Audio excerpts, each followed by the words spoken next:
Olá, boa tarde a todos. Começando aqui mais uma aula de prática experimental, onde nós estaremos trabalhando hoje a descontaminação da água por eletrofloculação, postado já aí no Classroom, né, como atividade proposta para essa semana. O objetivo desse nosso experimento, né, é demonstrar a descontaminação da água e que ela pode ser também realizada por eletrofloculação, né? Nós temos a floculação, onde você consegue fazer a separação desses resíduos através da coagulação, né? Então esse tipo de processo de floculação é um processo tanto químico e físico, né? Onde essas partículas muito pequenas elas são agregadas, né? Formando flóculos maiores. E com esse experimento da eletrofloculação, a gente consegue fazer esse desenvolvimento prático e simples, utilizando alguns materiais que pode ser encontrado em casa mesmo, viu? Primeiro eu vou utilizar um becker, tá? Esse becker aqui, ele tem 200 ml. Se você não tiver becker, pode utilizar um copo de vidro ou algum recipiente de vidro, tá? Aqui eu vou utilizar 2 pregos, né? Que os pregos eles serão utilizados no caso como a fonte do nosso eletrólito aí, né, para fazer o transporte aí dessa corrente elétrica, tá? Então nós temos aí os 2 pregos que serão utilizados. O que mais?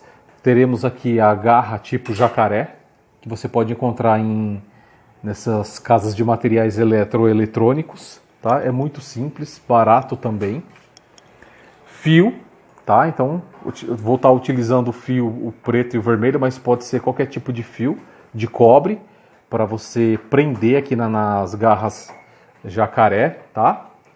Desculpa, eu falei eletrólito, não. Eletrólito vai ser o nosso sal, tá? No caso é o eletrodo. Então o nosso prego ele serve como um eletrodo, tá? E o sal também será utilizado que vai ser o nosso eletrólito aí no caso, entendeu? Ele vai ter essa função aí de atuar como um condutor da corrente elétrica, né? No caso aqui do nosso experimento. Então agora o que eu vou fazer? Né? Então com todos os materiais já apresentados, e aqui dentro, né? Para a gente fazer esse processo de eletrofloculação, eu vou estar utilizando a água misturada com resíduo de carvão, ok? Então, primeiro o que eu vou fazer? Eu vou pegar, né? Eu vou fixar esse fio, né? Cada um na garrinha aqui, né? Nessas garras jacaré. E o mais importante, né? Como é que eu vou fazer a eletrofloculação? Sendo que eu preciso da minha fonte de energia, né? Quem que vai fornecer essa fonte de energia? Eu vou estar utilizando essa pilha que está de 9 volts, tá? Essa pilha de 9 volts, então, eu vou estar utilizando. Eu vou montar aqui o experimento e a gente vai observar, beleza? Bom, dando continuidade aqui, né? Então, o que eu fiz? Peguei a garra jacaré, né? Prendi no fio, agora tá aqui certinha, tá presa no fio. A outra também, beleza. Aí agora o que eu vou fazer? Eu vou pegar o meu eletrodo, né, que vai ser o meu prego, e vou prender na extremidade de cada um desses fios, ok? Para eu poder depois mergulhar na nossa solução e ver o processo de eletrofloculação. Tá vendo? Eu faço o mesmo processo com o outro prego.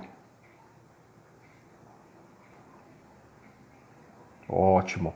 Aqui, ó, agora tá a minha água, né? A minha água poluída, aqui no caso, com alguns resíduos de carvão. Então vou estar fazendo o próximo processo e, lógico, utilizando a nossa bateria. Bom, agora que eu já coloquei a nossa solução aqui a ser passada pelo processo de eletrofloculação, né, que já está no becker. Aí agora o que eu vou fazer? Eu vou adicionar o sal de cozinha, que vai fazer, né? Ele vai atuar como um eletrólito, né? Ou ajudar nesse processo do transporte da corrente elétrica, né? Ele vai conduzir a eletricidade aqui dentro. Então vou colocar mais ou menos aqui umas 2 colheres de sobremesa de sal aqui. Beleza? Aí eu misturo bem, né? Certo. Como eu já tinha feito todo o processo aqui, né? Com as garras jacarés e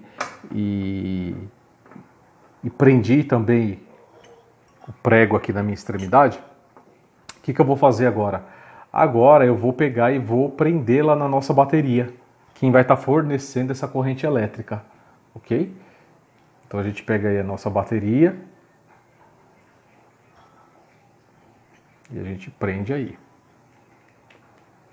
Uma aqui e o outro aqui. Ok. Vou deixar paradinha aqui. Vamos ver se ela fica em pé, né? Não cai. Aí agora o que eu vou fazer? Eu vou mergulhar, né? Os meus pregos na minha solução. Aí a gente mergulha, né? Agora a gente aguarda. Olha só, agora eu peço para que vocês prestem atenção, que você já começa a observar que está ocorrendo um processo aqui. Eu vou até aproximar a minha câmera. Opa, com licença aqui. Olha aí.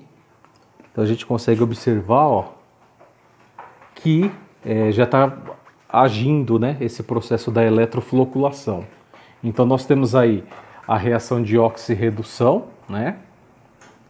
Isso daí a gente pode abordar um processo químico, né, que é o processo de oxirredução, que já falamos algumas vezes aqui, principalmente quando se trabalha com aquela situação das pilhas, né, pilha eletrolítica, e também físico, né, quando se trata de um processo físico, a gente consegue observar e também comentar sobre a aglutinação das impurezas, ou seja, a gente começa a ver as impurezas, elas estão formando flocos maiores, tá? Aqui eu vou até colocar a câmera bem por cima, para que vocês possam observar que está fazendo até, olha só, fazendo algumas bolhas, né? Ou seja, aqui a gente está tendo a liberação de hidrogênio. Isso daí a gente consegue observar na reação de oxirredução, né? Quando você tem aí essa situação da oxirredução e a liberação desse gás, né? No caso, o hidrogênio.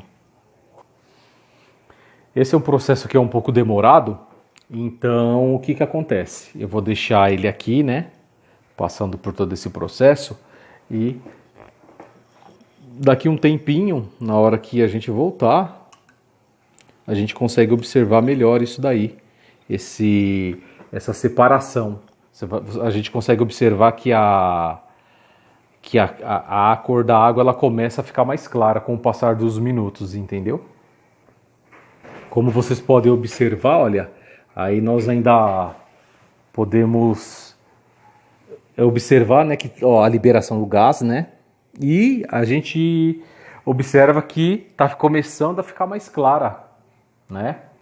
Olha só, a água está começando a clarear. Então, ou seja, observando esse processo da eletrofloculação que está ocorrendo.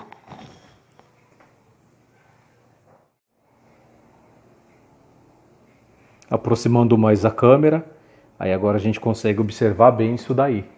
Essa situação da eletrofloculação, entendeu? É interessante sempre abordar essa parte da eletrofloculação, porque esse tipo de situação, né, utilizada para fazer esse processo, para que possa ser feito, né, uma forma de minimizar os impactos ambientais, né? A eletrofloculação ela é muito utilizada na indústria têxtil, tá? Por quê? Para você ter essa separação, né, desses resíduos. Então, ou seja, os quais eles geram um efluente com muita coloração, ou seja, uma coloração muito forte, porque dependendo da indústria têxtil, ela utiliza muito corante, né, para fazer esse tingimento. Então, ou seja, possui uma alta demanda química, tá? E acarretando o quê? Um aspecto visualmente muito poluído, né? E sabemos que também ele tem um potencial muito alto e ser cancerígeno, ok? Então essa floculação convencional, no caso a floculação, ela não permite a retirada de tais pigmentos, né, que são utilizados para o tingimento de tecidos. Então, ou seja, desta forma, torna-se o que? Necessária a utilização de métodos mais eficazes, como por exemplo esse método da eletrofloculação.